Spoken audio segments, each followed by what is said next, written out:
नमस्कार, आप देख रहे हैं न्यूज 18। मैं हूं आपके साथ मेनका चौधरी और अब खबरें विस्तार से। अभिनेत्री भाग्यश्री अपने परिवार के साथ महाकुंभ पहुंची हैं। उन्होंने महाकुंभ की व्यवस्थाओं को देखकर तारीफ की है। उन्होंने कहा कि बहुत अच्छा लग रहा है, बहुत अच्छे टेंट सजाए गए हैं और उन्हें भरोसा नहीं था कि यहां पर इंतजाम इतना अच्छा होगा।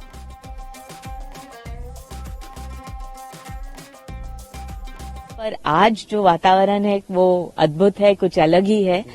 और कल काफी घूमे हम, अलग अलग शिविर और अलग अलग जगह पर जाकर देखा हम लोगों ने। बहुत सारे साधु संत से परिचय भी हो गया, आशीर्वाद भी मिल गया। अब सवेरे स्नान करने की इच्छा है एक्चुअली। अब देखते हैं कैसे बनता है माहौल। बहुत अच्छे टेंट्स है, मुझे तो विश्वास नहीं हो रहा कि इतनी सारी सुविधाएं यहाँ पर मौजूद है। और गवर्नमेंट ने बहुत सारी चीजें की है, तो जैसे शौचालय भी बनाए हैं, रास्ते भी किए हैं, ट्रैफिक ऑर्गेनाइज करने की कोशिश कर रहे हैं। और जहां लोग इतने बड़े तादाद से आ रहे हैं, इतनी सारी सुविधाएं एक साथ मौजूद करना मेरे ख्याल से बहुत मुश्किल है। ये सिर्फ इंडिया में पॉसिबल है। संगम की रेती पर बने तंबुओं में जहां हजारों साधु संत पूरे माघ महीने में कठिन तप और साधना कर रहे हैं, वहीं लाखों कल्पवासी भी पौष पूर्णिमा के स्नान पर्व से कल्पवास का संकल्प लेकर डेरा जमा चुके हैं। सनातन धर्म में माघ मास में क्या है कल्पवास का महत्व और कौन कौन कर सकता है कल्पवास, कौन नहीं कर सकते, देखिए स्पेशल रिपोर्ट।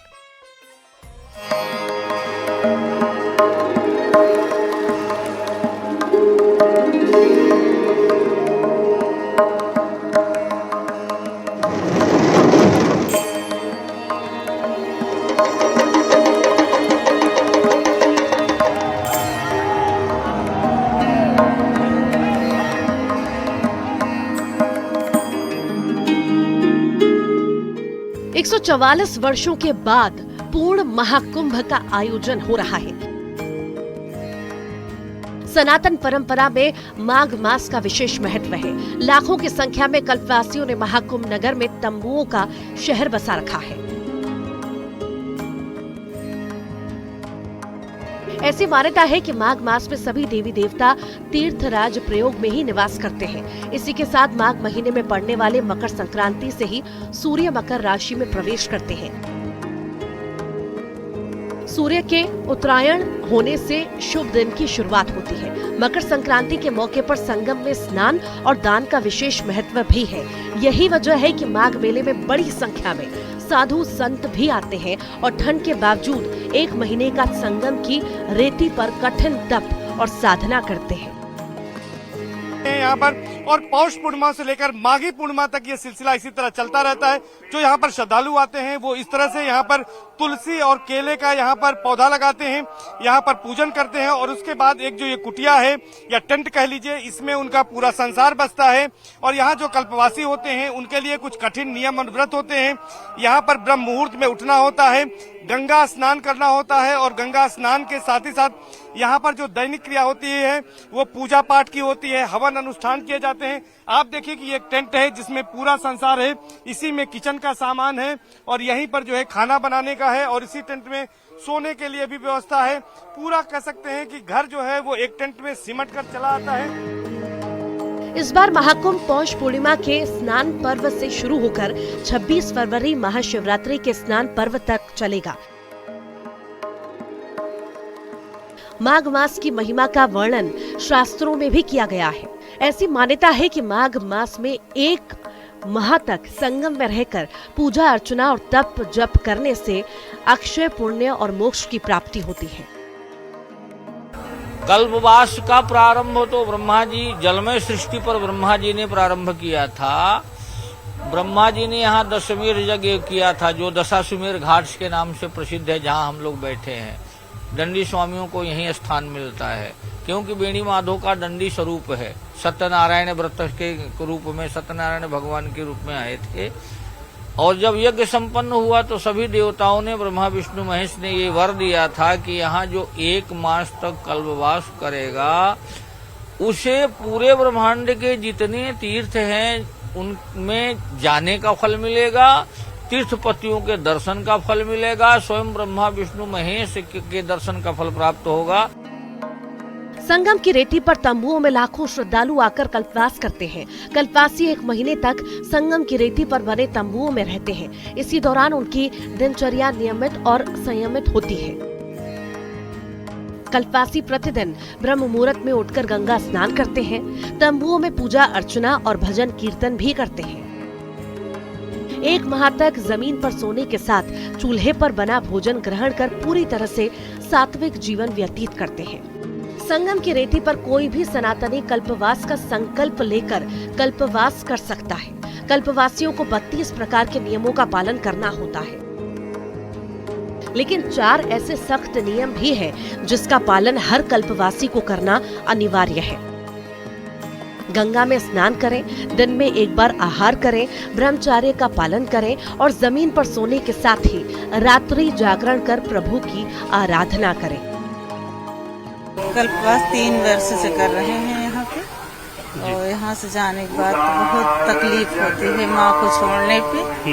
और सुबह 4 बजे उठ जाते हैं, गंगा स्नान करके आते हैं, पूजा पाठ करते हैं, भजन करती हैं, आरती करते हैं। जब अच्छा लगता है यहाँ पर? बहुत अच्छा लगता है। हम 13 साल से कल्पवास कर रहे हैं। नियम तो यही है कि एक टाइम भोजन करते हैं, शाम को इच्छा अनुसार थोड़ा बहुत फल फूल ले लिए, बाकी दोनों टाइम गंगा स्नान किए, पूजा पाठ। बाकी स्वर्ग की महिमा क्या कहनी, यहाँ अच्छे अच्छे बड़े बड़े महात्माओं का, जिस प्रयाग का महिमा स्वयं ब्रह्मा जी नहीं लिख पाए उसे हम आपको क्या बता पाएंगे। लेकिन इसको एक जीता जी स्वर्ग आप समझिए कि इस टाइम हम स्वर्ग में वास कर रहे हैं। पौष पूर्णिमा के पहले स्नान पर्व पर संकल्प के साथ ही लाखों श्रद्धालुओं का कल्पवास भी शुरू हो चुका है। अब माघी पूर्णिमा के स्नान पर्व तक ऐसे ही कल्पवासियों के संगम की रेती पर नियमित और संयमित दिनचर्या चलती रहेगी। संगम में कल्पवास की परंपरा सदियों से चली आ रही है और इस बार महाकुंभ के चलते खास अवसर है, जिससे कल्पवासी भी खुद को धन्य महसूस कर रहे हैं। कल्पवास का मतलब ही यही है कि कायाकल्प होना, यानी यहाँ पर जो कल्पवासी आते हैं 1 माह तक जब संगम की रेती पर कठिन जप और तप करते हैं तो उनका कायाकल्प होता है और यहाँ से आध्यात्मिक ऊर्जा बटोर कर वो अपने घरों को माघी पूर्णिमा के स्नान के बाद लौटते हैं। लेकिन सबसे बड़ी बात है कि जब वो यहाँ से जाने लगते हैं तब भी माँ गंगा से बिछड़ते हुए उन्हें एक दुख होता है और इस बात की उम्मीद रहती है कि अगले साल वो फिर से यहाँ पर आएंगे और फिर से कल्पवास करेंगे। यही सिलसिला वर्षों से सदियों से यहाँ पर चला रहा है और तमाम कल्पवासी 12 वर्ष होने पर शय्यादान करते हैं और उसकी पुराभूत करते हैं। लेकिन तमाम ऐसे भी श्रद्धालु हैं जो पिछले कई वर्षों से कल्पवास का ये क्रम करते आ रहे हैं। कैमरा पर्सन हरीश के साथ सर्वेश दुबे, न्यूज 18 प्रयागराज। खबरें कुछ और भी लेते हैं। लखनऊ का हारमोनी पार्क, जो कि अनोखा म्यूजिकल पार्क है, 12.90 एकड़ क्षेत्र में फैला हुआ है। वेस्ट टू आर्ट थीम पर आधारित है ये पार्क। अपने आप में बहुत ही आकर्षक है। वेस्ट मटेरियल से 34 आकर्षक मूर्तियां तैयार की गई जो इस पार्क में लगाई गई हैं। अलग अलग वाद्य यंत्रों के आकार के डिजाइन्स भी हैं। इन मूर्तियों को कई प्रकार के वाद्य यंत्रों के रूप के साथ बनाया गया है। पार्क के निर्माण में तकरीबन 11.7 करोड़ रुपए यानी कि 11 करोड़ 70 लाख रुपए खर्च हुए हैं। लोग इस पार्क में चहलकदमी कर रहे हैं, गाजे बाजे समेत तमाम तरह के वाद्य यंत्रों के बारे में जान रहे हैं और सुरताल की बारीकियों को भी समझ रहे हैं। संगीत की ही थीम पर एक पार्क लखनऊ में चर्चा का विषय बना हुआ है। यानी कि ये जो पार्क है जहां हम इस वक्त मौजूद हैं, इस पार्क का नाम है हारमोनी पार्क, जो कि म्यूज़िक की थीम पर बना हुआ है। यहाँ पर अलग अलग तरह के इंस्ट्रूमेंट्स को डिस्प्ले किया गया है, किस तरह से उनसे म्यूज़िक निकलता है उसके बारे में बताया गया है। और इसी तरह से ये पूरा जो पार्क है वो म्यूज़िक को डेडिकेटेड है। इसका नाम ही म्यूज़िकल पार्क है और यहाँ पर लोग जो हैं वो आकर संगीत की दुनिया को समझते हैं।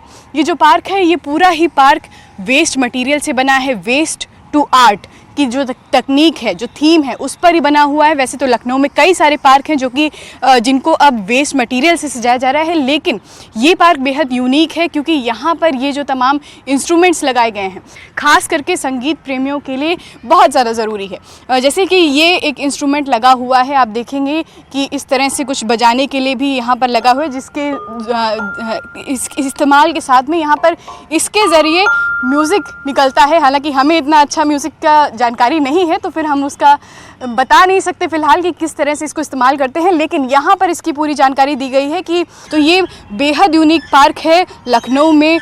इस पार्क ने संगीत के सुरों से शहर में चार चांद लगा दी है और आप देखेंगे कि लोग अलग अलग हिस्सों से यहाँ पर आए हुए हैं। वो यहाँ पर ये जो तमाम इंस्ट्रूमेंट्स लगाए गए हैं उन पर बजा कर देख रहे हैं कि किस तरह के सुर निकल रहे हैं, वीडियोज़ बना रहे हैं और इन्जॉय भी कर रहे हैं। कैमरा पर्सन गोपी गिरी के साथ नितिका दीक्षित, न्यूज़ 18 लखनऊ। मिल्कीपुर के चुनावी रण में बीजेपी ने राज्य महिला आयोग की उपाध्यक्ष अपर्णा यादव को भी चुनावी मैदान में उतारा है। अपर्णा ने यादवों को सनातनी बताया। अपर्णा यादव ने रामलला के दर्शन किए, फिर संवाद किया और मिल्कीपुर में जनता को संबोधित किया है। इस दौरान अपर्णा ने कहा कि यादव सनातनी होते हैं। जो है ये कहने की आवश्यकता नहीं है कि हमारे सभी कार्यकर्ता बूथ से लेकर के जितने अभी आप देखेंगे, मुझे लगता है मंत्री, चाहे कैबिनेट मंत्री, चाहे राज्य मंत्री, चाहे अन्य डिपार्टमेंट से जो ताल्लुक़ रखते हों, हमारे जितने भी देवतुल्य कार्यकर्ता हैं वो हों, आदरणीय मुख्यमंत्री जी का भी कल लगा है। तो मैं समझती हूँ कि हम लोग हमेशा जो है लोगों के बीच में जाते रहते हैं। ये सिर्फ मिल्कीपुर के लिए विशेष नहीं है, ये हर जगह के लिए। तो ये हमारा एक मुझे लगता है काम करने का तरीका है। ओम प्रकाश राजभर की पार्टी को मऊ में बड़ा झटका लगा है। एसबीएसपी के कई पदाधिकारियों ने पार्टी से इस्तीफा दे दिया। साथ ही महेंद्र राजभर की मौजूदगी में सुहेल देव स्वाभिमान पार्टी में शामिल हो गए। महेंद्र राजभर ने कहा कि 2027 के लिए सुहेल देव स्वाभिमान पार्टी की तैयारियां शुरू हो चुकी है।